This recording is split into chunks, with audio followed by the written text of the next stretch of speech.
You're listening to Sweep the League.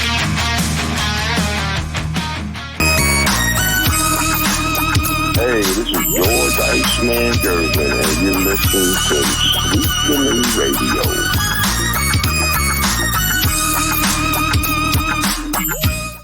All right, guys, welcome back to Sweep the League. It is the Fun Friday edition of Sweep the League. Rudy Campos Jr. going to be joined by a full panel tonight.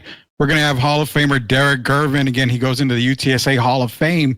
October 19th is the night. October 18th, 19th, and 20th. They're going to celebrate him all weekend. UTSA Hall of Fame. Hall of Famer Derek Gervin. Coach Gio is going to be joining us as well. Plus, we have a very, very, very special guest. We're going to introduce him here in just a second. We promised you guys we'd be getting guests, and we finally got our first guest on right now. We'll be getting to him in just a second here. But first and foremost, as everybody knows, I am a Tar Heel, fan, been one forever. Today, the world of basketball, just not the Tar Heel world, but the world of basketball lost a great person today in Joe Wolf. He played for UNC from 1983 to 1987. One of the good guys in the game of basketball. So from Sweep the League, everybody here, prayers out to Joe Wolf and his family. Again, Joe Wolf did pass away. He had an NBA career. I think he had a basketball career span of over 37 years, which was coaching as a player.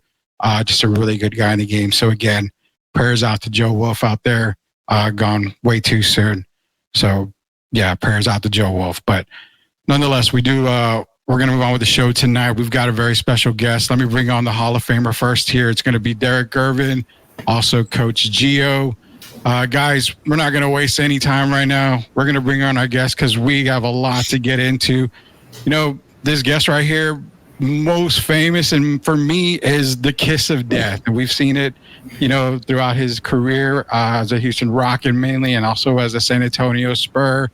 Blowing that kiss. I know when I played basketball, I think I did it one time and I got benched. And I don't know if I did it with Keith Edmondson, Derek. It might have been during the Edmondson time frame, but when you get Keith on the show, don't remind him, because there's a lot of stuff that Keith was telling me not to do, and I did it anyway. So we can't get into that, man. Nonetheless, let's bring him on. It is three-time NBA champion, Mario Elie. Mario, I appreciate you joining us here on Sweep the League, sir. How are you doing today? Life is good. It's good to see my old friend Derek. Me and Derek had our battles in the CBA. Remember playing Derek up in Santa Barbara. We had a nice team out there, man. Had a real good team out there. So good to talk basketball.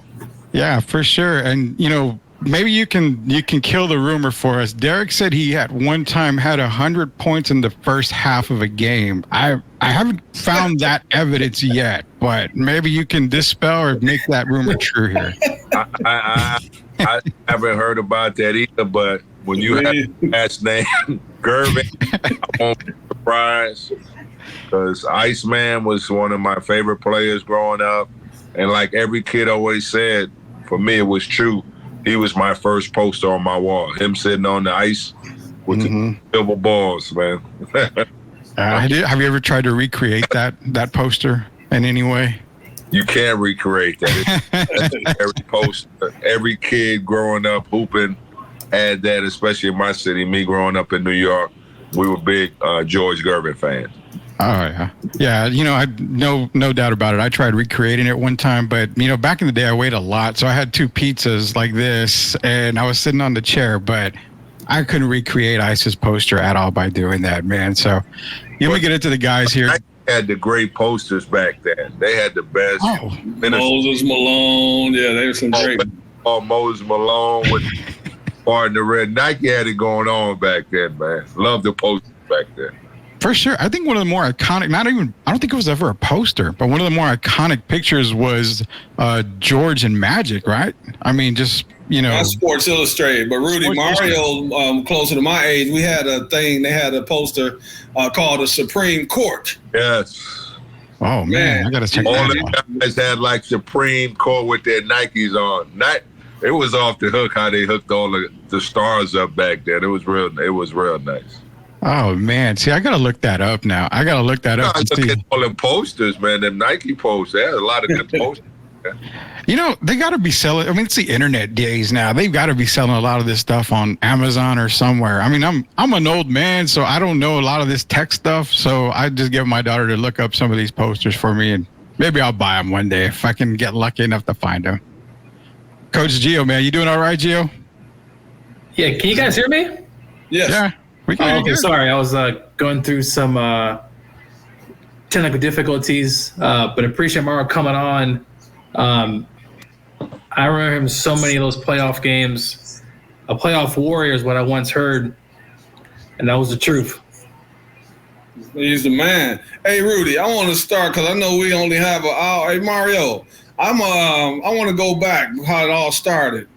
Power Memorial High School. And a lot of people don't even know that. Everybody hears about Lou Alcindor, Power Memorial. There's a guy named Mario Elie, Power Memorial. Tell what even got you started and made you want to? I know you love the game of basketball, but at what point did you start thinking that this might be something that you might want to do for a living? Well, I was a late bloomer. It started high school, growing up in New York. I was a big baseball guy, I grew up, in New York, you have like you grew up with a diverse group of people. So I had Spanish, white, black, and that was a great thing to grow up in New York. And most of my friends were Spanish. So they would like baseball. So baseball was really my first sport. But my older brother, God bless him, he's not with us no more. He was a very good basketball player, street basketball player growing up in New York. So once he put that basketball in my hand as a ninth grader, I fell in love with it, played all the time, got better every year, got stronger every year. And I made a decision as a young man, this is what I want to do for a living. Perfect. We're talking to three-time NBA champion Mario Elie here on Sweep the League. Mario, a lot of people in San Antonio, we remember you as a Houston Rocket for the success you had with, the Houston Rockets coming to San Antonio, helping lead the Spurs to their first championship as well with Tim Duncan, David Robinson, Sean Elliott. So out of those titles, I know you played with great centers. You played with the Dream. You played with the Admiral. You played with Tim Duncan. Looking at those three guys, how does it feel for like a guard play when it comes to a guard playing with big men like that? Is the game a lot more easier for you? Does it flow better knowing you have skilled big men like that?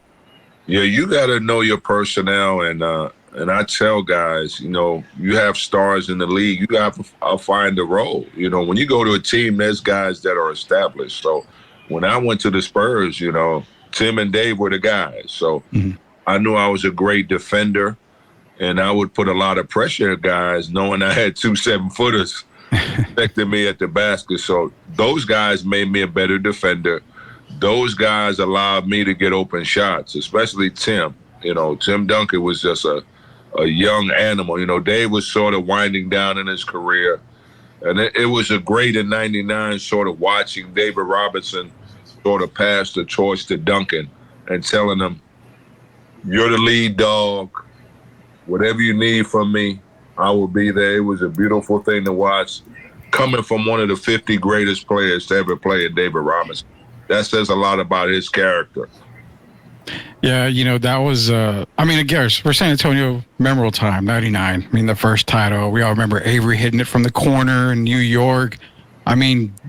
That moment will live in, Spurs history forever. I want to ask you about the coaches, but I'm going to ask you that a little bit later because leading up to that 99 title, everybody talks about the Memorial Day miracle shot. Sean Elliott tiptoeing, all along the baseline, getting it over Rasheed.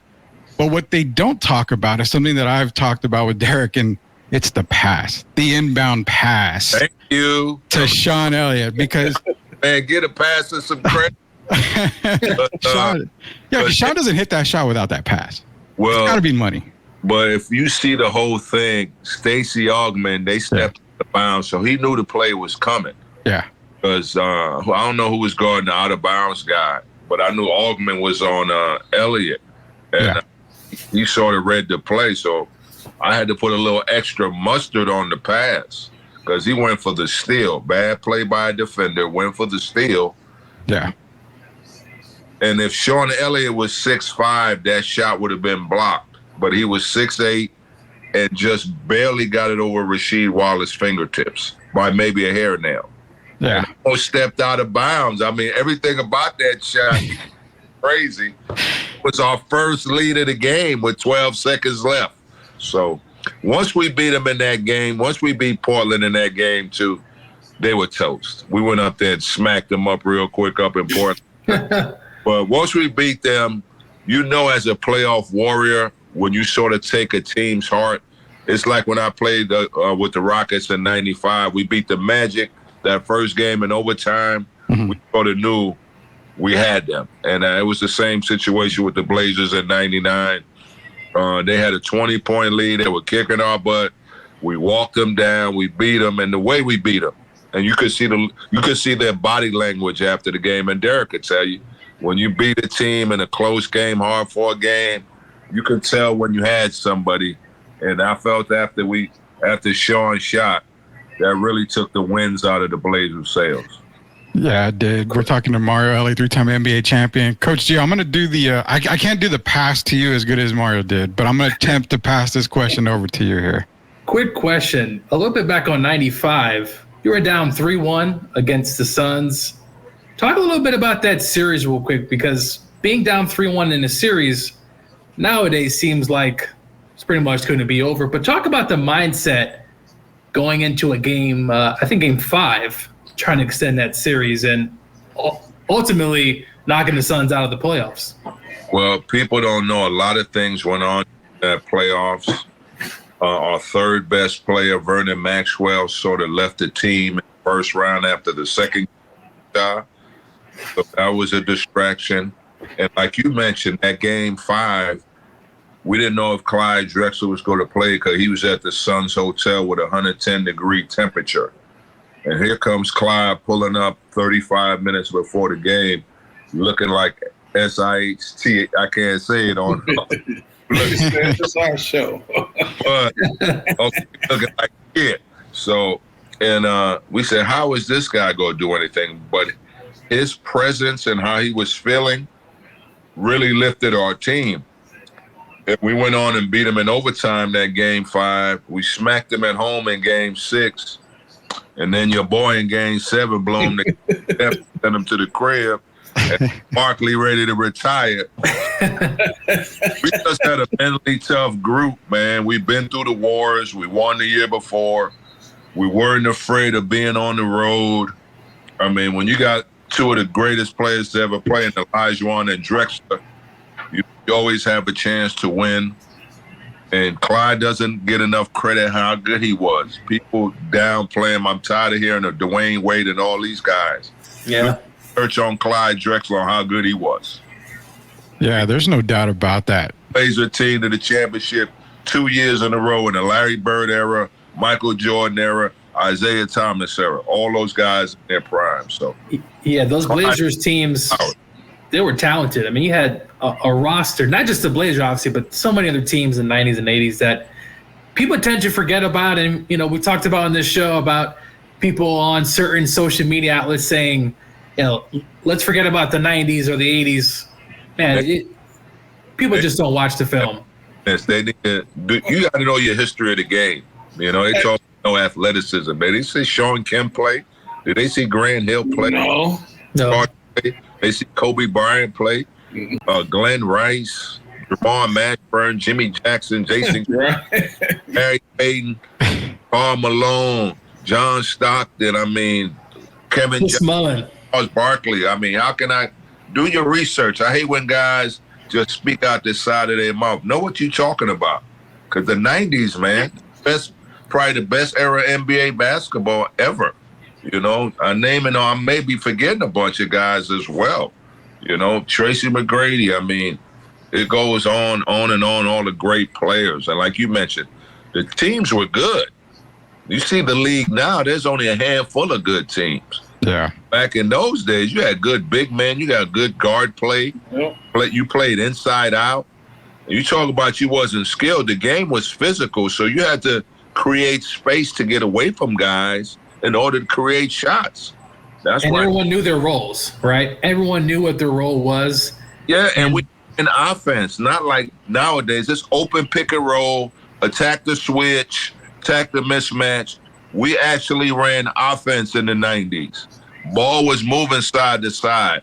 We knew where to get our bigs the ball, a pin down for a shooter. We ran offense. You had to guard offense. Now you just got to guard the pick and roll. If they switch, you got to be ready to guard mismatches. That's where our game is at. And everybody's shooting threes. I don't understand. If you're not a shooter, don't shoot a damn three. Shoot the highest percentage shot, is my opinion. That's the way we feel Mario, too. I want to go back a little bit first. First, I wanted to say Clyde Drexler. I'm glad you brought him up. My first 2 games of college was in the Houston Kettle Classic. And I know Gio and Rudy younger than us, but you know very well about Guy Lewis and the Phi Slamma Jam. My first 2 games, University of Texas, San Antonio, was in a tournament with Lamar, University of Arizona, and University of Houston. And, you know, that's when Dream had a little temper. But it's amazing that people don't talk more. You know, they talk about the University of Michigan today, the Fab Five. They talk about Christian Laettner and Grant Hill and those guys, Ewing and Georgetown. But people need to do their research on Phi Slamma Jamma, because I saw it up live and close, up live and personal. Clyde Drexler was a phenomenal player. And as you know, they don't talk about it, but he played on both ends. And I thought that was fantastic. But for you to give him love, he ended up coaching George Gervin Jr. for 3 years, you know, at the University of Houston. So I have a lot of love for Clyde. And to see him still, you know, being the commissioner of the Big Three today, I'm glad that he's getting his love. But I just wish the young people would go back and do their due diligence and really check that man out. The guy that played on both ends of the ball. He never tried to really compete. He didn't try to be the next Michael Jordan. He was Clyde Drexler. He's his own man. And that's what I want people to remember about Clyde when you talk about the game of basketball. No question, man. And I will put my money on anything that the greatest college basketball game ever played was Louisville against Houston. It may have been 30 freaking dunks that game. I mean, it was just highlight after highlight. Lancaster Gordon, Benny Anders, Clyde, the McRae brothers. I mean, that was an amazing college. The athleticism on that floor wasn't no layups. Any of those guys getting in the basket, they were dunking it. It was like 15, 20 dunks that game, that Louisville U of H game. Poncho Wright. Yeah. Jumping Poncho, who I still talk to today. Larry Mishaw, all these guys they had, man. And you said it, Derek, that they had a fraternity. These dudes that people come see their layup line before their game. That's how popular that team was. So I'm with you. They don't get enough credit how good of a college basketball team. Especially like you said, Michigan lost as well. Houston went to the finals a couple times. I know they lost. But I know everybody likes the Fab Five with the long shorts. But the first original team that put on a show was definitely that Houston Phi Slamma Jamma. To put on a note on Derek, what he said about Clyde, you know, I started seeing some of the hate after The Last Dance doc came out, and, you know, they had a segment of MJ and Clyde, and I think people started to really start just saying wild things. And look, we obviously know MJ's a great player, but Clyde in his prime was also a great player as well. Two things can be right. And I think a lot of that stuff started coming out towards the end of that Last Dance doc, and people just started saying some of the most outrageous things about a former great NBA player. So just add a note to what Derek was saying there. You know, he'll have Anthony Edwards for lunch. I heard an older veteran, Eddie Johnson, say that, and I'm saying it as well. Anthony has to wait his turn. These young guys, though, Clyde will have him for lunch, man. Clyde's all pro. And Clyde did it year after year after year. I agree. It's too small for Clyde. Anthony Edwards is 6'4", 6'5". Clyde's 6'7".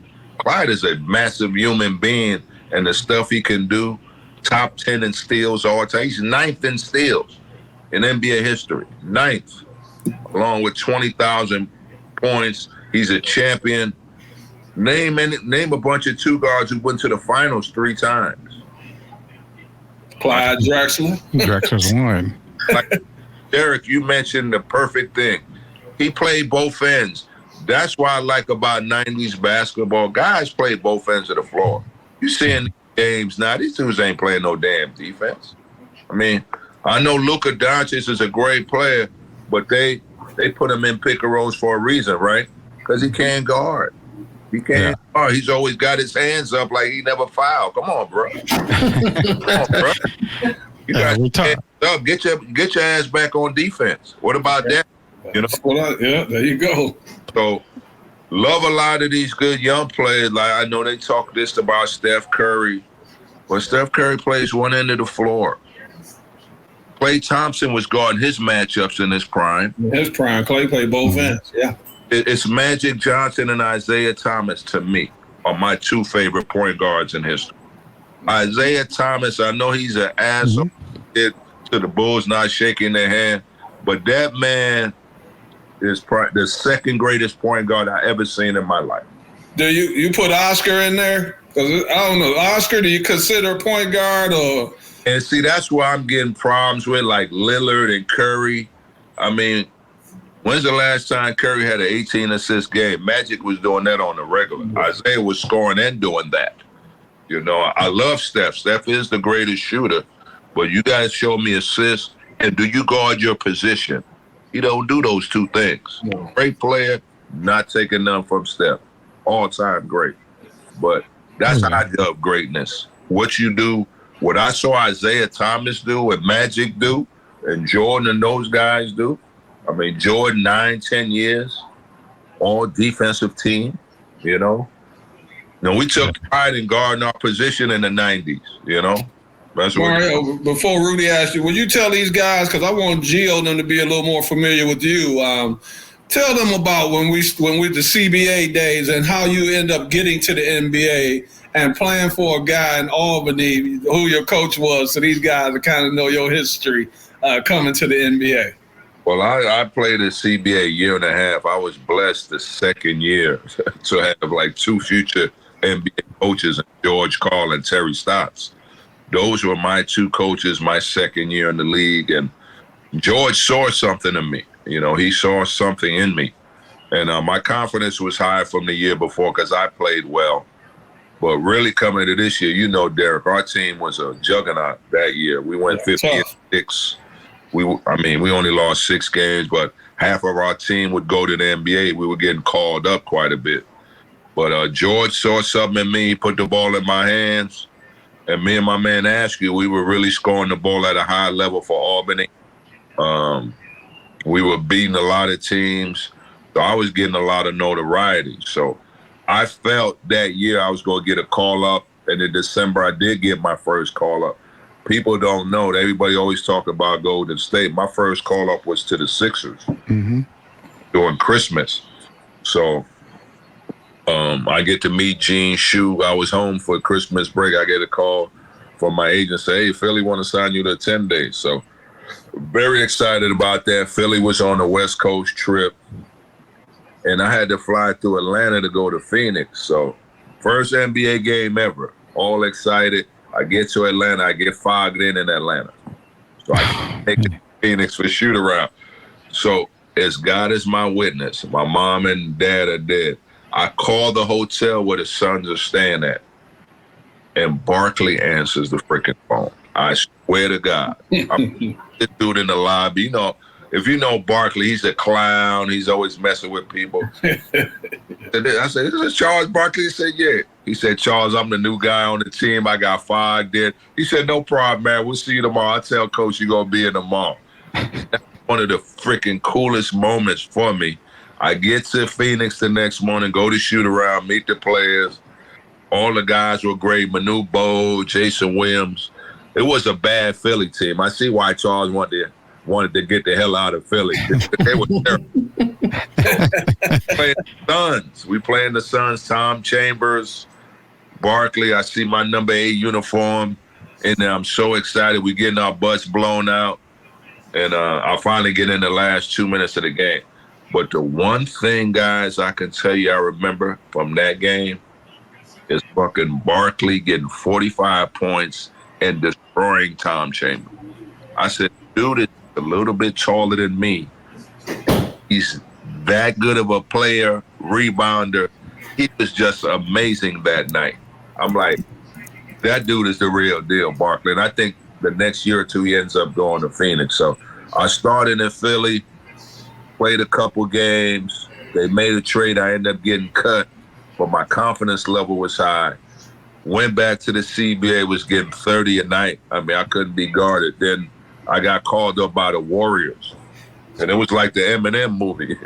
You got one chance. Don Nelson brings me in his room. He said, I'm going to play you 25 minutes tonight, son. You got to show me what you got to do. So I ended up getting 15 points and 11 rebounds. I had a double-double. And the rest is history. I ended up signing that year, the following year. And that's sort of how my NBA career started. Real quick, I want to explain, Derek would know. Back in our day, when we got called up from the CBA, we played 20, 30 minutes. Mm-hmm. Not like these G League guys who come up to fill roster spots. These guys from the G League don't come up and play like we did. When we got called up back in the day, you were getting thrown in the fire. You were getting 25 minutes. Tell them, D. Dudes hurt. They need bodies. They need. So I remember Don Nelson threw me in the fire. He's like, dude, you playing. So that's what I like about our days in the CBA compared to now. George Karl, Rudy Tomjanovich, Don Nelson, Greg Popovich. I mean, damn. Rick Adelman. Ooh, Rick Adelman. Scott Skiles, my last year my last year in Phoenix, he was there with me. But great coaches, like you mentioned. And Terry. I can't leave Terry out because he was my first assistant coach. You remember Gerald Oliver? That's my guy. That was Fort Wayne. When I went to Fort Wayne, was my first team CBA. Gerald was the head coach, and Terry Stotts was the assistant. And even then, Terry and George Karl were best friends, and they traveled everywhere together. Yeah, so I'm just trying to give you guys some knowledge about, hey, I tell Gio, because Gio, what are you like, 34, 35, 34? Yeah, sometimes I forget, but I believe I'm 30. Mario, tell them in the 35. CBA, and I've told people this story, you could get traded at halftime. Dude. That's crazy. That's crazy. Super 8 hotel. We get $20 a day to eat. Me and my boy is stealing tips off of Bob Evans. We stealing off the table. We eat hot dogs and McDonald's pregame meals. I mean, hungry, starving. We were starving little country towns. Well, you go to these like La Crosse, Wisconsin, you feel like you're in the NBA at least. La Crosse, yeah, my city. Down Rapid City, Wichita Falls, Auburn. Yeah. I mean, Sioux Falls. I mean, I've never been to South Dakota. I'm like, damn, they got what's South Dakota? I'm like, I'm from New York City, They had 2 teams in South Dakota, Sioux Falls and Rapid City. Do you know, guys, Derek would know. I'm asking you guys a trivia. Do you guys know what's in Rapid City, South Dakota? I have no idea. South Dakota? The president heads, man. The president heads. It's the 5 presidents. President's head. That's in Rapid City. Monuments, Mount yes. Rushmore, yes. Oh, yeah, Mount Rushmore. That's right. That's where it is. It's in Rapid City. Some person, I'm like, can't do it Rapid City. He said the president's heads out here. Right out there looking at them. It was pretty cool. So you couldn't look at it long because if it was wintertime, it's one of the coldest states. We're talking to a 3-time NBA champion, Mario Elie. And I'm going to throw, because you talk about CBA All-Star in 1990, All CBA first team in 91. So, yeah, definitely great of the game here. Mario, I want to talk to you because you mentioned about head coaches here. You played under some of the best head coaches in the NBA period, which obviously is attributed to your coaching career after being assistant coach for the Spurs, Warriors, Mavericks, Kings, the Nets, and the Magic. Playing for coaches like that, Pop, Tomjanovich, to say a few. How does something like that prepare you just going into coaching for the NBA? those guys prepare you. And also, when you're a role player, I wasn't as talented as, some of these guys are playing. I sort of had to think the game. I had to prepare differently because I wasn't athletic and gifted as some of these guys. So you see some of the great coaches, Rick Adelman, Pat Riley, these guys were all role players, Phil Jackson. So when you're a role player, you have to think the game a little bit more than a talented guy because they go on instinct, athleticism. I didn't have all that. So I sort of had to think. I always had to guard the best guy on the team, so I had to watch a lot of film. I'm guarding MJ, I'm guarding Magic, I'm guarding some of the greats, of all time. So that sort of prepared me for my coaching signing. What was cool when I retired, R.C. Buford was from the Spurs reached out to me and invited me to training camp. And, that's why I sort of sparked my interest in coaching. Then the following year, I think Mike Brown went to Indiana and Popovich called me and said, I got a spot for you. And that's how my coaching career started, thanks to R.C. Buford and Coach Popovich. Quick question, Mario. In 99 is the lockout year. Spurs kind of started off a bit slow. What was it like coming out after that lockout? A team obviously wasn't looking like a championship at the moment, but what was the change back in 99? What flipped? Well, when I got to the team, I told Avery Johnson, I think Jaren Jackson was the starter at the time. I told Avery Johnson, give me 2.5, 3 weeks. That starting job's going to be mine, right? So we start off 6-8. Popovich's head is on the guillotine. They ready to fire his ass. So they come in, Pop comes the next day, say we making a change in the starting lineup. They put me in the starting lineup. We win 16 games, I think. We win like 16 games in a row. Big game against Utah. Tim Duncan dominates Karl Malone. Then we go on and win the West. And then we go on to the playoffs and have an amazing playoff run. So go ahead. Championship experience coming from Houston. And I took a lot of flack early in the season because I felt David Robinson and Tim Duncan weren't playing up to their capability. And, the San Antonio Express really hammered me. Say, these are the nicest guys. Why is this guy getting on them? But when we won the championship, the first phone call I got was from Greg Popovich thanking me for challenging those two guys. I had the credibility coming to that team, winning 2 championships, and became sort of one of the leaders on the team. So those guys were great guys. They allowed me to be myself, and they listened.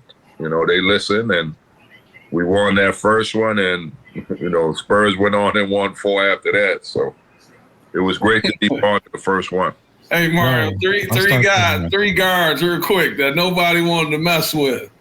Like Mario Elie, Vernon Maxwell, Alvin Robertson. How did I know you were going to say that? Those 3 guys, definitely. Mad Max. I got to get Al first, Vernon second. You're talking about some warriors, some great defenders, some great competitors. Great name there, Derek. I tell everybody, y'all better Google Alvin Robinson, how good he was. How good that dude was, man. I mean, defensively, the strength. Guys were scared to play against him. He was tough. I mean, what a great player, man. What a great player. Rudy, for you and Gio know, Alvin's the one that was brought in, and I never had a problem with it. We've been friends, and we're still friends today. Well, Rudy, yeah. We still talk. Alvin was brought in to replace my brother. Cotton Fitzsimmons was the coach at the time. And so they brought him in, so Georgia's minutes went down in his last year in San Antonio, and it was because of Alvin. And then, after that, Alvin became an all-star playing with Johnny Moore in the backcourt. But, yeah, I had to bring you 3 guys up because you, Vern, all you 3 guys are still special to me. And when you can get guys like Tim Duncan and David Robinson and Akeem Olajuwon to listen to you guys, man, that speaks volumes.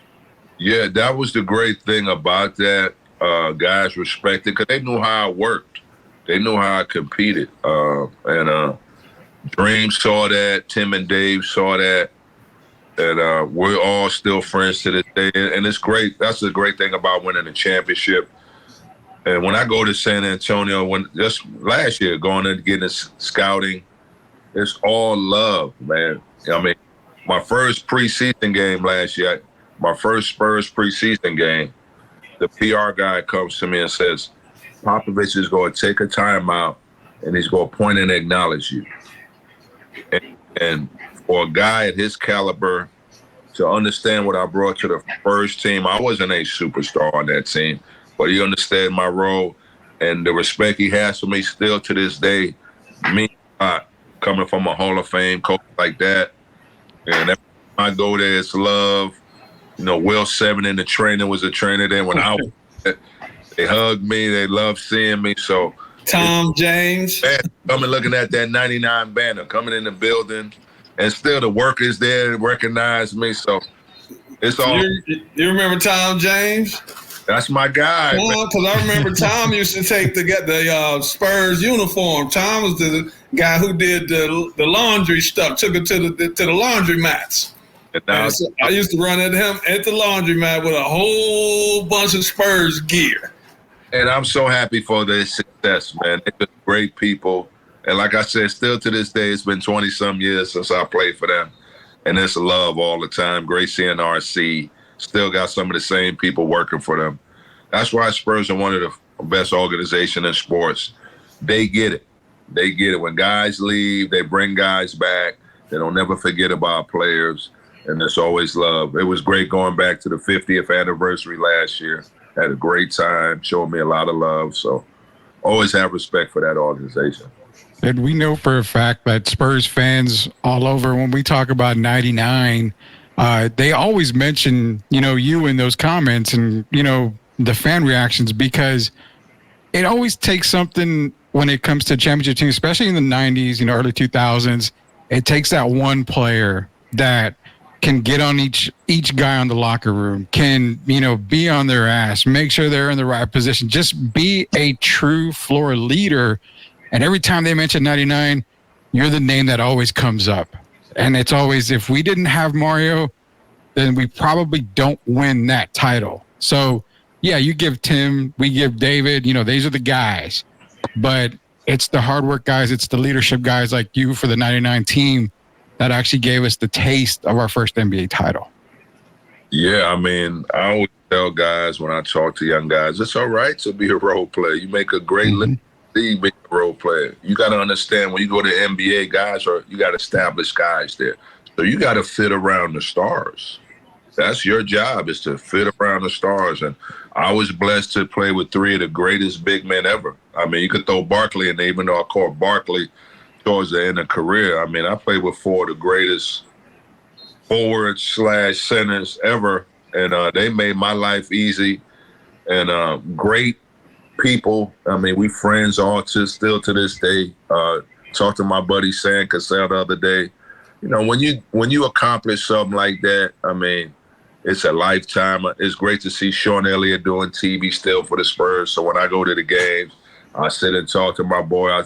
5-0, and I see 5-0, he gives me a big hug. So it's always good. And me and Avery talk all the time, the little general. So me and him talk all the time. So when you accomplish something like that, it builds a great bond.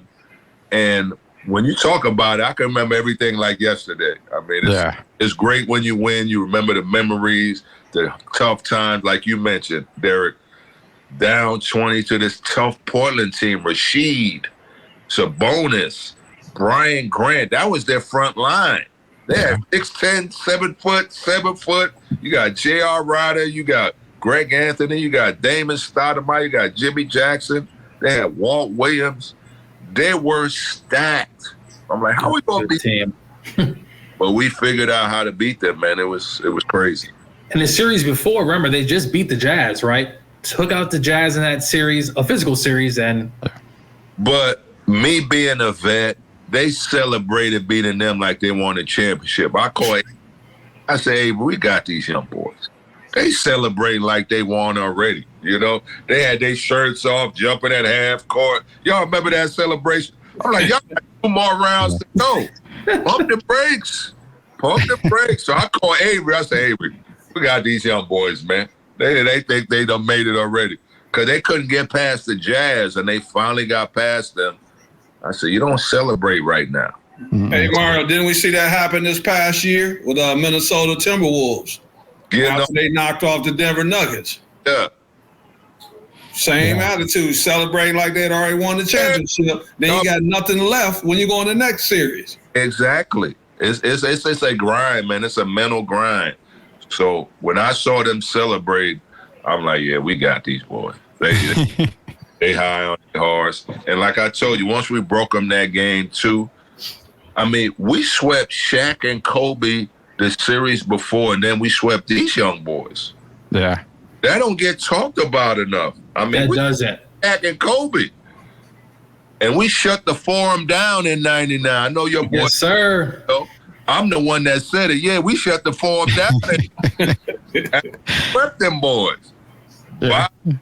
Yeah, y'all sure did. You know, I want to still talk basketball, but I want to talk a little, not off court, but a little celebration, because it's a great transition going from Portland celebrating beating Utah to the ultimate celebration, where I actually had a fan ask me today when they said, hey, we're going to have Mario on. Oh, ask him this for me. I said, I'll ask him for you. He wants to know, where did the kiss of death come from? It started, me and Joe Klein started talking mess, during the series. Mm-hmm. So he make a basket, he blow a kiss, I make a basket, I throw a kiss at him. It sort of started game 5. But, I got the ultimate kiss, and that's the guy who I was looking at when I hit the shot. I turned around and blew the son's a kiss of death. I look at Joe Klein, he was over there turning red as an apple. I was loving it. And Dick Bavetta said, Mary, that's taunting. I could have called the tech on you. I'm like, whatever, man. Whatever. I'll wait. Joe, one of the strongest guys ever played. I played against him in college, Mario, when he was that year he was All-American at Arkansas. He couldn't do nothing with that African, bro. Couldn't do nothing with that African, dog. That number no. Who could? He can't do nothing with African. I don't care how strong you are, dog. Mario, and I'm gonna let Gio chime in. Tell me this, and before, what's your favorite moment? Just not even talking about as your team. What's your favorite moment of all in the NBA in your career? And like I mentioned, the guys, and the rest of the crew, I'm a role player, proud role player. Being voted one of the top 10 Rockets in the last 30 years in 1997. It's Olajuwon, it's Drexler, it's Barkley, it's Calvin Murphy, it's Rudy T, it's Ralph Sampson. And I'm mentioning the same breath as these guys. That was a very humbling experience for me. Actually, that's what the fans think about me, which is, that's why I still love Houston to this day. That's why when I still walk the streets here, they don't call me Mario, say kiss of death, kiss of death. That's what they say.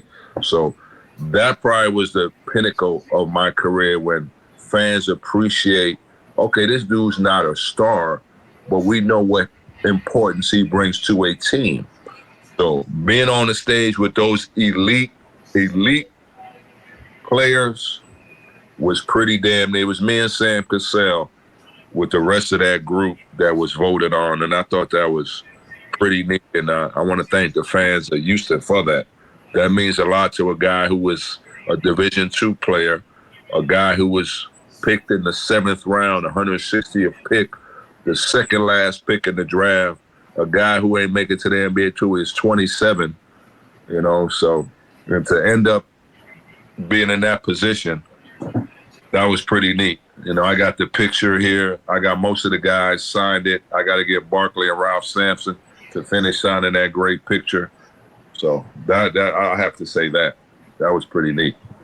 Yeah, true work ethic. And that's what shows a lot of kids these days. I know we always mention it, the fact that these days it's always about how many likes you can get on social media, how many views you can get on social media.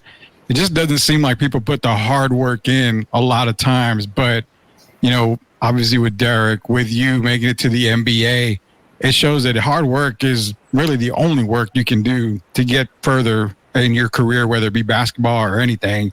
So again, appreciative for everything that you've done for San Antonio, for Houston as well. I'm not a hater. I'm a Spurs fan, yeah, but I'm not a hater. I know basketball. That's no bad about that. Good to me. Hey. What I'm gonna before I know Gio probably got one more question for you. We're gonna do some NFL picks. We got a guest celebrity pick here tonight. We're gonna have Mario pick some NFL games here. Gio's terrible at that, by the way, so we'll let him go last on that stuff. But no, I got to know something off the court here. So San Antonio wise, give me your top 3 restaurants in San Antonio that you just loved. Ooh. San Antonio is a little different now. I haven't been there since '99. We can go that far back. It doesn't matter. Now, I know for a fact Alvin Robertson was a big fan of Maggie's restaurant because I saw him there all the time when my mom worked there. So when my second year I lived in the Dominion, I loved them Rudy sausages. Lordy B. Rudy's out there. Rudy's barbecue, yeah. Rudy Stage Road out there. Rudy's still there, yeah. It's still there. I love Jay Alexander's at the Brownsville. At the quarry. At the Quarry. Yeah, that's still there. And I really haven't spent time off at 1604. I see they just built it up with a ton of nice upscale. Oh, yeah. So I haven't been able to go to that section of town. And it's great when every time I go to San Antonio and see how it grows, man. I'm like, yeah, adding stuff there. So, and I see they want to get another arena downtown, which is pretty cool. So I usually spend most of my time downtown because I have to be near the arena for work. Yeah. I have to go out to 1604, but yeah, I didn't go out too much because people recognized us, especially after we won. I go out nowhere, so I'm like, let me get some takeout. All the restaurants I went there was pretty cool, you know. But like I said, I got to go out to 1604. I know they got a bunch of nice spots out there that I got to check out. Hey, yeah. Gio, can I influence you to ask? Because I'm not going to ask him, let you ask. Uh-oh. Can you ask we talked about the future of the league, the face of the league. Can you mention this guy, ask Mario, what do you think about our big fella down here?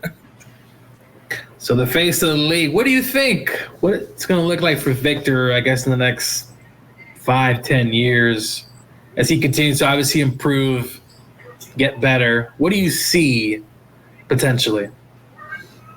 Well, I think he's going to be a tremendous player. I would like him to see him get a little stronger because I do a lot of scouting. I watch a lot of Spurs game, and it sort of frustrates me where small forwards can push Victor out to the three-point line. You can put a small forward on him. You don't have to put a center on him. It's strength-wise, but super skilled. And when I watch him warm up, he barely touches the paint. And that bothers me, too. I know he wants to be a 7'3" Kevin Durant, but his effectiveness is around the hole. When he picks and rolls, there's nothing nobody can do. When you throw the lob to a 7'3" guy, and nothing nobody can do. He has some amazing stretches when I went to watch him a couple times. He did some amazing things. Love his feel for the game. Excellent passer. And I think with the addition of Chris Paul, Lord have mercy. Chris Paul is going to get a second life just throwing lobs to Big Wemby, man. I mean, Mario, what about though when they can't run the pick and roll? What about him as far as on the mid post area? At some point, isn't he going to have to be able to face up and take that pounding when he's dealing with guys like Draymond that are going to get into his legs? Well, my thing with him, if you're 7-3, do like Porzingis does on the switch. Just turn around and shoot over him. Why even fighting him? He has a nice touch. He has a nice little jumper. You 7'3", dude, ain't nobody blocking that. Just down instead of trying to dribble. And plus, he's 7'3". That dribble is high. Guys, he wants to be Steph Curry. That's the part I don't like. Yeah. Just space him up. Like that's why I said what Porzingis does, when they switch on Porzingis, they ice him on the free throw line. Porzingis takes one dribble, turns around and just shoots right over the guy. They're not blocking his shot. So I wish he would do that, run the floor. When he runs the floor, he needs to try to deep post. That's when you try to deep post, not in the half court where guys are banging on you. In transition, that's where you can get out and sort of catch it deep. Because once he catches it deep, there's nothing you can do about it. Nothing they can do. Exactly. What I love about him is he's an excellent defender as well. I mean, he covers a lot of freaking ground. I saw a clip on him maybe a couple of weeks ago He blocked the shot, sort of stumbled out of bounds, got back in and blocked the shot again. Defensively, he's already elite defensively. Once that offense catches up with his defense, the league better watch out. And people gonna want to come play with Wemby. Yep. Good players want to come play with him. If I'm a player, a good young player, like Trae Young was begging to come to San Antonio and play with him. So guys are gonna want to play with this big monster. He's gonna be a great player. I love the kid. San Antonio's a perfect spot for him. He's gonna get better and better. And look at the mentors you got. You got Tim, you got Dave, you got Mono, you got Tony. I mean, just great mentorship for that young man with that organization. What about De'Aaron Fox, Mario, if he were to come? Because I've been telling these guys next year De'Aaron Fox is going to be a Spur. What would you think about him? Because Chris only going to play. I think this is Chris's last year, I believe, because I don't think he wants to. I think he wants to still while he can play a little bit, and hopefully he'll be healthy this year. But could you picture Wembanyama with De'Aaron Fox? Does that make them a better team? Fox is interesting to me because I'm trying to see now, because as we look at the point guards, they look at Steph, Dame, and Fox. Are they your prototypical point guards, or are they prototypical scoring guards? You know, scoring points. Yeah. So to me, if Fox go to Spurs, Wemby the guy. He got to understand that he's second with the Kings. He's the number one guy. So the ball is in his hands and Sabonis' hands. I think the reason it works with him in sack, because Sabonis does most of the decision making, right? Yeah. He's coming off these dribble handoffs, these spin downs. I would prefer a Stockton, Chris Paul, younger version with Wemby. You know what I'm saying? A guy, you gotta get him the ball. He's that guy. He's a number one guy, you know. And I don't know if Fox, all these other guys are scoring guards, but there's not too many of these type of guards like that. We got a guy down here. But he'll be a rookie. I'm hoping that he's listening to you. Stephen Castle from Connecticut. I think he can be the type that's a point guard, a true point guard. Yeah, and his size, dude's like 6'5", 6'6". Yeah, about 6'5". Big. Yeah, Stephon Castle's going to be – it's going to be a good one. That's why it's always hard for me to judge the top point guards. I mean, Tim Hardaway, I played with Tim Hardaway. Tim Hardaway, Damian Lillard, these guys to me are more scoring. Magic, Stockton, Jason Kidd, Steve Nash, Mark Jackson, those were more the traditional point guards. So you got these, like Halliburton, is he a point guard? I mean, it's hard for me to judge some of these guys right now, because I came up in there in 99 where we had point guards. Kevin Johnson give you 40, but he give you 18 assists as well, A lot of these guys are score, give you high assist numbers. Yeah, a point guard that Derek knows who my number one point guard is, who I copied my game after him, was one Mark Price, actually in Cleveland. I mean, everything about Mark's game I loved, 100% of. Step through, great pick and roll guy, just basketball IQ off the charts. Mid-range. Mike Patel did a great job with him and Terrell Brandon up there in Cleveland. Mm-hmm. Yeah, see, people don't talk about Terrell Brandon. There's another one. Excellent mid-range. They need the three. Yeah. Even Mark Price was a great three-point shooter. Well, his mid-range was, he had that wet piece, Mark Price, and he had the quick trigger too, dog. He was great. Boy, that boy was nice, man. Mark Price. Oh, yeah. He's with Elo and Harper, and, Brad Daugherty, and Larry Nance. Prime Ron Harper that people don't know about. And Harper was nice before the knee surgery. They don't know about surgeries, boy. So, yeah, it was amazing that those Cavalier teams they were always stacked in those days. And, you just had to run into the Bulls.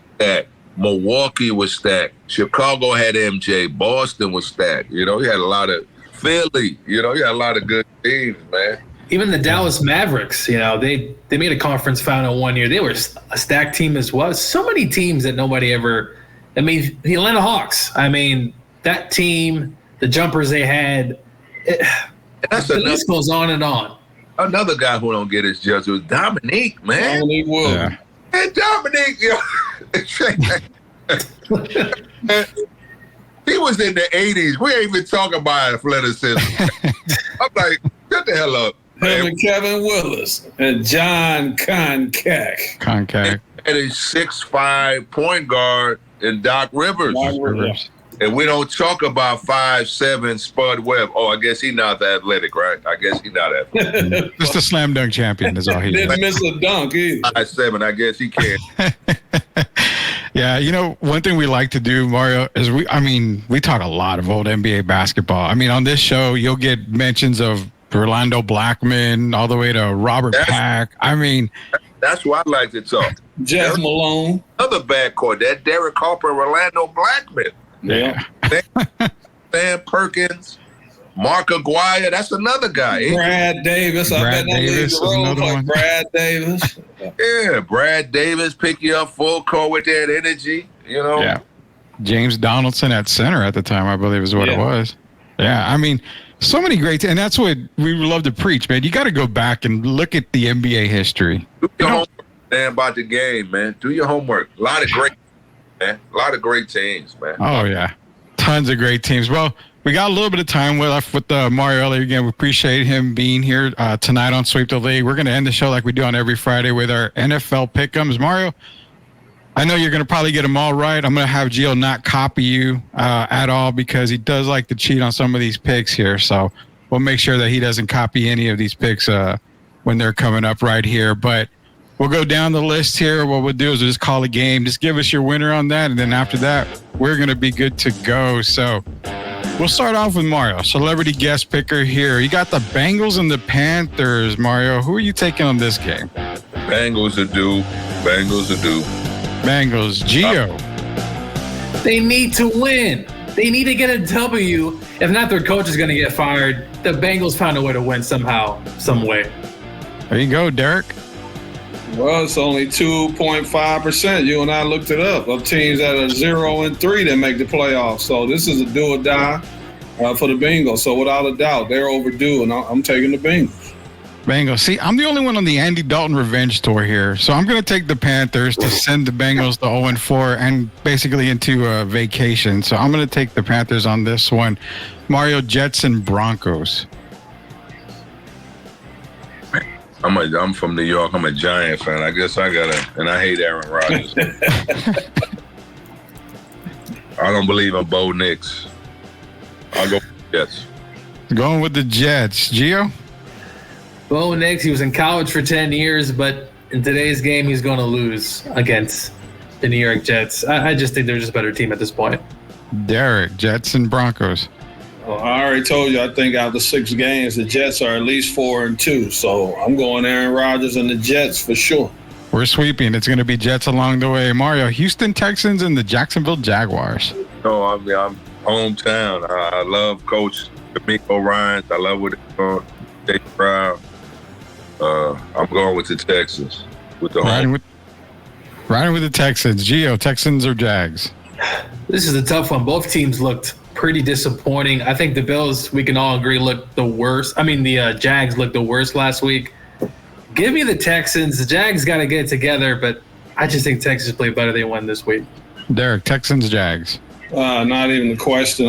The way Houston played, they got to make a statement this week. So I'm going Houston Texans. Rams and Bears. We'll start with Mario on this one. Rams and Bears. I'm a Sean McVay fan, man. I want Caleb to do well. And where are they playing? In Chicago or Yes, sir. Soldier Field in Chicago.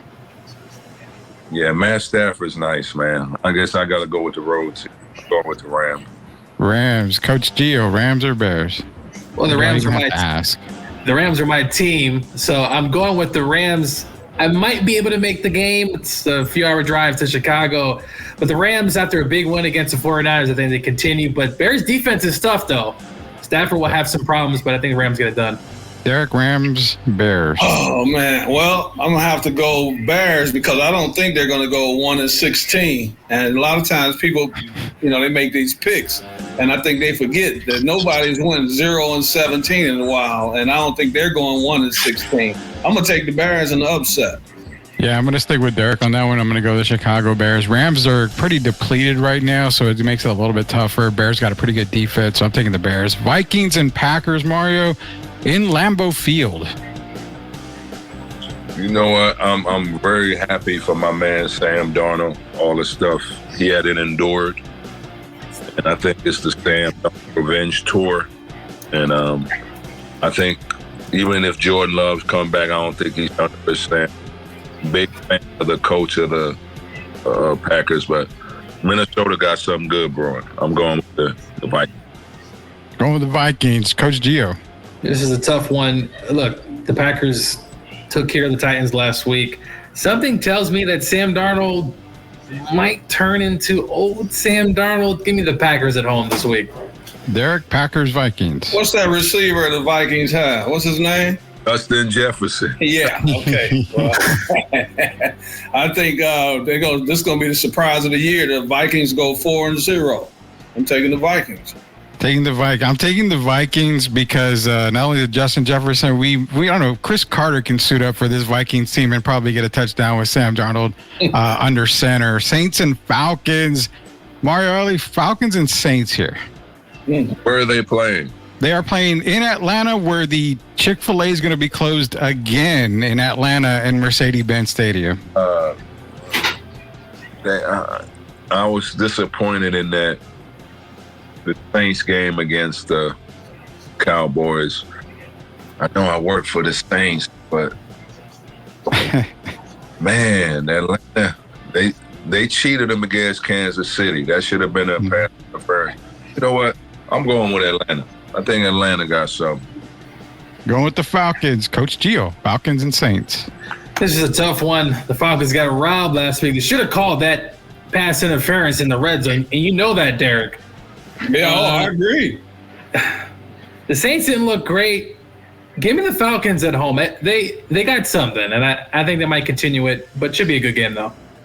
Derek, Falcons, Saints. I think at some point they're going to start questioning Derek Carr. We know the history of Derek Carr, and I know they struggled last week. I like Kirk Cousins. I'm going to take Atlanta. Rudy, that's your team. I told you. I like Bijan and those guys. I'm taking the Falcons. All right. We are taking I'm going to take the Falcons, and yes, I'm a Falcon fan, but, they've got the NFL Hall of Fame coming around now, and still no Tommy Nobis in the Hall of Fame. You are ashamed, the NFL. We got to get Tommy Nobis in there, Mr. Falcon. San Antonio. Mario, Eagles and Buccaneers here. Ooh. So are both receivers out for the... As of right now, Devontae Smith is out, and I believe A.J. Brown is still out. If not, he's doubtful, so more than likely he's out. Where are they playing? They're playing in Tampa Bay, in Tampa Bay. Baker, man, I mean, he be looking good some weeks. You know what? I gotta go. I'll go Buccaneers because I don't think Saquon and the quarterback Jalen Hurts can do it. Gio, Bucks and Eagles. This is the toss. This is a tough one. No, the Eagles lost against the Bucks in the postseason last year when the Eagles fell apart. Give me the Eagles. I just think they're a better team. Baker, as Mario said, man, he plays good, and then he has these kind of stinkers. But give me the Eagles on the road at Tampa. Buccaneers, Eagles, Derek. I think the Eagles have a defense that can confuse Baker Mayfield, so I'm gonna take the Eagles. At home, I'm taking the Bucks. The Eagles' wide receiver core is pretty depleted. I think Baker does enough. All they got to do is stack the box against Saquon, and they should be good. Give me the Buccaneers at home. Hey, Rudy. Yes, sir. The Eagles are kind of like, I'm not saying they like Kansas City, but the Eagles are one of those teams just find a way to stay in the game and win a game at the end. That's why I'm taking them. Yeah, I mean, they do. But at home, and then, like I said, kind of like the Rams situation, depleted wide receiver core, I just like the Bucks in this one right here. Steelers and Colts, Mario, they're going to be playing in Indianapolis for here. Yeah, I'm a big Tomlin fan. I'm very happy for Justin Fields. That TJ Watt, man, that Pittsburgh defense, long as Justin Fields don't make no mistakes, and I think Richardson, he runs too much. Mm-hmm. I got to go with the Steelers. I'm going with the Steelers. Colts, Steelers, Gio. This is a tough one for me. I'm going with the upset this week. I'm picking the Indianapolis Colts. Derek, Colts, Steelers. The Steelers, I know they're undefeated, but they've only scored 51 points in 3 games. I'm going with the upset. I think the Colts are overdue. I'm taking the Steelers. I can't bet against them at 3-0, and Anthony Richardson just looks terrible, man. So I'm taking the Steelers. Patriots and Niners, Mario, it's going to be in Santa Clara.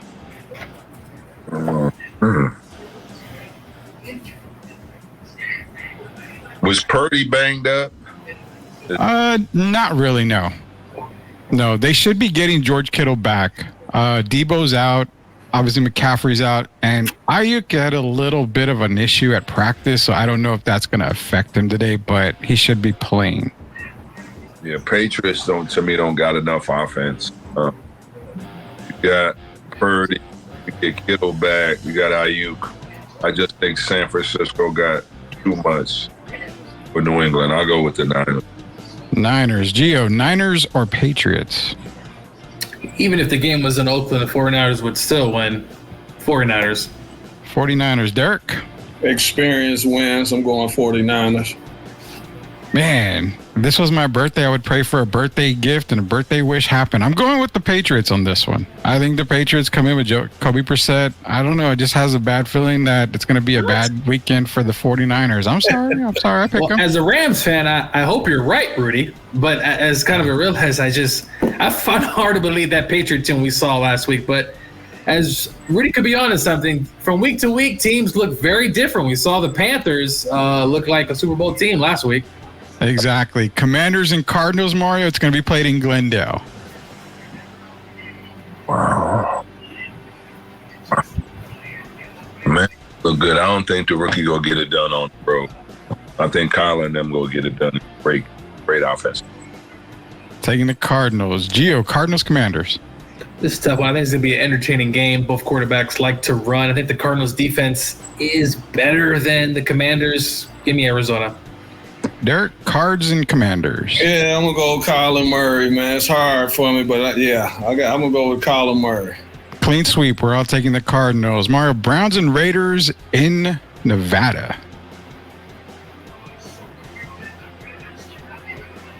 And no Devontae Adams. Browns. You know what? I'm going with the home. O'Neal Pierce called this team out. They can't do nothing but come out and hoop. And I'm not a fan of Deshaun Watson as well. So I'm going with the Raiders. Going with the Raiders. Gio, Raiders and Browns. Browns have been disappointing. Deshaun's been disappointing. I think somehow the Raiders found a way to win even with Adams out this week. They got Brock Bowers, so give me the Raiders. The Browns just look terrible lately. Browns and Raiders, Derek. I'm going to say the Browns make a big play defensively that wins the game. We know Deshaun has been stinking it up, but I think Cleveland's overdue, and I think their defense is going to win this one. I'm taking the Raiders in this one. We've got a couple more games left. Chiefs and Chargers. The lucky Chiefs are going into California to play the Chargers. Mario, what are we looking on this one? Man, Jim Harbaugh go work his magic. Chiefs don't run out of luck. They've been stinking it up, and they're getting help from the refs. It's time. They luck about to run out. I'm going with Jim Harbaugh with the upset. Harbaugh with the upset. Gio? Give me Patrick Mahomes. They found a way to win last week by hook or crook, but give me the Chiefs this week against Chargers. Depending on the quarterback situation, but we'll see. Oh, man. Chiefs, Chargers, Eric. Man, the Chiefs been getting by on the hair on their chin, and I think they're going to do it again. So, yeah, I'm going to take the Chiefs. I'm going to take the Chargers, and I'm going to go with the penalty finally gets called on Kansas City this weekend. So, yeah, the NFL is going to make do right on that. So, I'm going to give me the Chargers to win. Bills and the Ravens would have been a really good matchup. But the Ravens look very terrible right now. Mario, they're going to Baltimore to play this game. Bills and Ravens. Josh Allen established himself as the MVP of the NFL this going into Baltimore and outdoing Lamar Jackson. I'm going with the Buffalo. Nobody circles the wagon like the Buffalo. With those, baby. New York. Down for Buffalo. Gio, Buffalo and Ravens. I think the Bills are flying high, and I think somehow Lamar Jackson and the Bills go in there, or I think it's home for the Ravens. If they run like they did, it's going to be hard for Josh Allen to get the ball. Give me the Ravens this week, upset. Ravens on the upset. Derek, I kind of know where you're going. Bills and Ravens. I'm going to surprise you. You know, Buffalo's my favorite team other than my Detroit Lions, but I think this is desperation time for Lamar and his team, and they're fighting for their coach's job. So I think Derrick Henry's going to have a big night, and I'm going to go with the Baltimore Ravens for the upset. I'm taking the Bills. MVP Allen is just going to continue to steamroll through the league until someone can stop him. I don't see really, nobody's going 17-0. I already told you. That's what I'm basing it off of. No, nobody's going 17-0. There's no doubt about that. But, I mean, I don't like the Ravens this year right now. I haven't liked them even in preseason. I said they would be terrible. So Me either. They just they have more to play for right now. I think, Josh is headed towards MVP, but I think this is do or die for the Ravens. Yeah, definitely. Monday night has a doubleheader. We've got a sleepy yawn type of first game in the Titans and the Dolphins. No Tua, obviously. Mario, they're going to Florida to play this game. Nobody's getting excited about this game, but we'll try to get excited for this game. Titans and Dolphins. I can't put my money. We're always throwing it to the other team. I'm going with it on the ugly. Yeah, taking the Dolphins. Yeah. Gio, Dolphins and Titans. Well, the Dolphins quarterback looked absolutely terrible. Was it Shaq Thompson or something like that? Who's the quarterback for the Dolphins, Reed? I don't even know who's going to be playing. Give me the Dolphins. They got the speed. Hopefully they can get the ball to their best players. Give me the Dolphins, because Tennessee is another team that always finds a way to lose games. Titans and Dolphins, Derek? Tyreek Hill's playing, isn't he? Yes, sir. So I'm gonna go Dolphins. We're going to go with the clean sweep. I'm taking the Dolphins. Last game of the night before we end the show here. Seahawks against the Detroit Derek Lions in Detroit. Mario, where are we going with this one?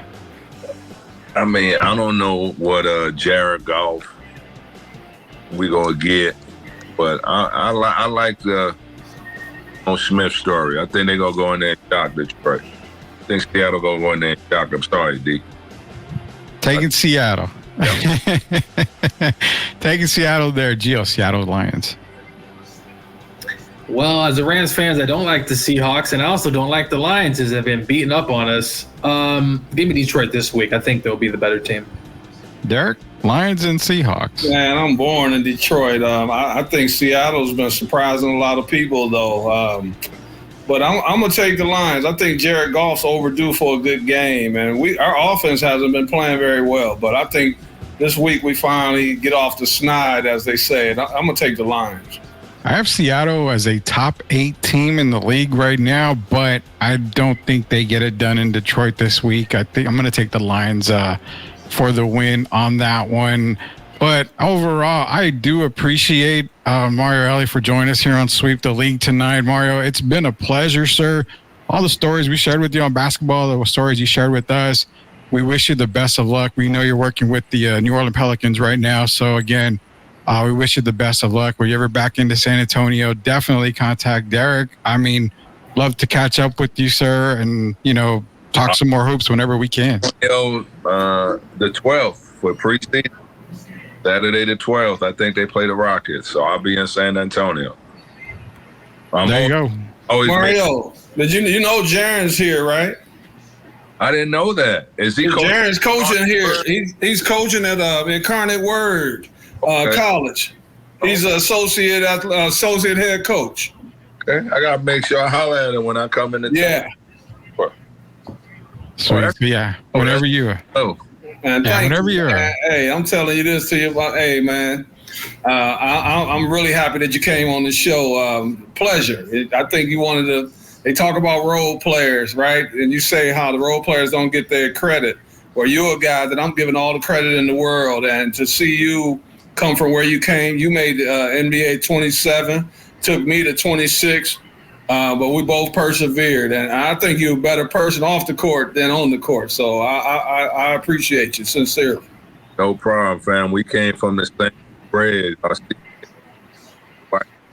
I always credit to CBA for getting me where I am. All of us, John Starks, Anthony Mason, the list goes on and on. Rest in peace, Anthony, my guy with the Nets. Right? Good man.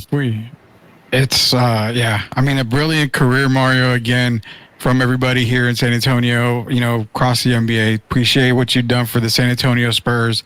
Appreciate the first NBA title that you really helped us win here in San Antonio, and all the great things you do for the guys in the NBA. I mean, again, you are talked about as one of the best role players in the game, but also one of the best persons in the game as well. So appreciate you joining us here for Sweep the League. Love to talk to you again sometime again. Probably after the season is done, we can get you back on the show here. But again, from Derek, from Coach Joe, from myself, appreciate everything you've done for us and appreciate you for joining us tonight, sir. Just check back in with me right before the playoffs so we can break down like a playoff segment, all right? Once the season's over, go ahead and email me. We'll chop it up and talk about the matchups in the playoffs. That'll be a lot of fun. We will do that for sure. This is Mario Elie, 3-time NBA champion. For Derek Gervin, for Coach Gio, for Mario Elie, this is Rudy Campos Jr. Until we sweep the league again next week, we'll see everybody later, knuckleheads. Everybody have a good night. Stay safe.